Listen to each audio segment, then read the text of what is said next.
concurrent users. So you need to pay unlimited. So all the 5 devices. This was the one which got us close in 1987. telling stories. So we have data stories right now. Just looking at the chair. Okay. You know that you are now known as the Minister of Flying Car, ever since you came up with that idea. Tell us, what exactly has this brought you into? I mean, did you even think when you suggested such an idea, which... Well, it was discussed with the Prime Minister. The story came. You see, if you look at our DKN 2030, one of our strategic thrusts is to facilitate sectors involving air mobility, which is aerospace, aviation and air mobility. Now, I've not spoken to you, which I'm holding back, for example. Private initiative from within and outside the country to make Malaysia as Houston of Asia, for example. You just imagine if we can create an environment in Malaysia, facilities in Malaysia, infrastructure in Malaysia, incentive, tax exemption and so on, or whatever wish list that people will have or will want. I can make Malaysia to be a center for rocket launches. So when I went to Japan to sign on behalf of government late last year to collaborate in enhancing bilateral participation in the halal industry for the world, using Olympic as a platform to launch it. It was funny when I asked the Minister of Economy and Trade, and I said, we were talking about 2025 Osaka Expo following Dubai Expo. So why should you showcase during 2025? And he said, candidate says, give me flying car. Oh. Why flying car? Oh, we're going to build the Osaka 2025 exhibition site on a man-made island. Wow, I said, this will be a challenge to move people. So he said, we're going to showcase air mobility and we're going to put people on vehicles that fly from Osaka City, from Kansai Airport, from everywhere onto the island. So that's where you got the idea. So when I came back to Malaysia, and during the first MPN meeting, Majlis Pembangunan Negara meeting, only 5 ministers, the Permanent Council member, which is finance, economy, myself, Tun, and Deputy Prime Minister. So I gave him this report during that meeting while we were talking about rejuvenating Cyberjaya as a test bed for inventions, right? And then the council agreed. Then I said, wow, I said, can I use the first so-called being the first to use that as a test bed for something that I shared with the Japanese government?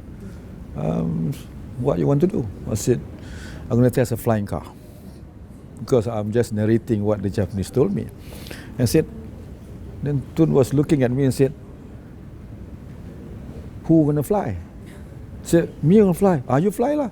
But I said, as long as not above, this was a joke lah, I mean, not above 10 feet, so that kalau jatuh, I cakap, I'll see you okay. Then we all laugh. We are then tracking down people that are involved. And we got approaches from Association of the Drones, in Malaysia. Then people start to come and see me, like the case of a company that we know has been involved in air mobility for many years, a Malaysian company.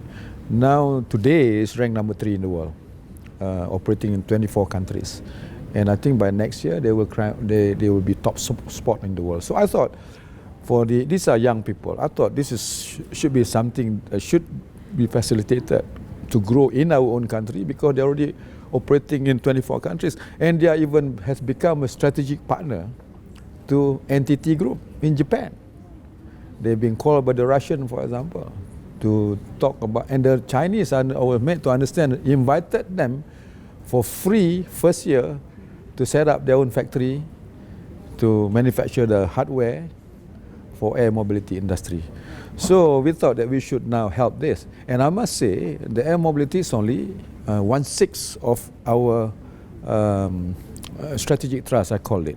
Because there's so many other that we have done, but no one picked up. Yeah? For example, today what people are looking at the new government, they kata perut kosong, yeah? Kos sara hidup meningkat. And I'm spending 75 million, which nobody report, to provide using technology, which is digitalization, okay, to provide infrastructure to lower the cost of essential goods up to 25%. And nobody reports it. These are big tasks for us to. We are now in the process of trying to complete our infrastructure, and people don't report about $3 trillion halal market. We are building a complex to start bringing people to manufacture gelatin in Malaysia, enzyme in Malaysia, and people don't report. That have far bigger impact. But here we are trying to tickle the mind of the young. Innovation is very important. Innovation moves so fast. If you are not there, then people will just leave you behind. So which one did you mean when you said the flying car? It was a vector, because it was a purely Malaysian initiative. It was then, I think he has finished building in Japan, okay, and is in process of shipping back to Malaysia, and that's the one that we are targeting for, the vector.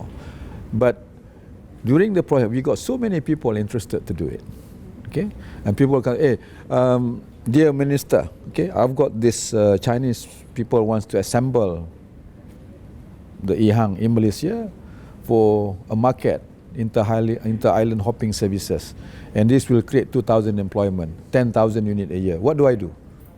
I said, no, thank you, wait for vector. No, I don't do that. Right. Come, please come. We will help you to make sure you help me to create employment. And I think once we see the vector, then probably people can understand better. And When will the vector be arriving? as I was told by this company, it is already packed and inspected as of 2 weeks ago in Japan. Whether it is already been shipped, I don't know. That's logistic arrangement. They will have to assemble it here, and they will have to have their own internal testing. They have already tested it in Japan. I understand they've already crash tested it. Let's see what happens when vector comes here. Okay.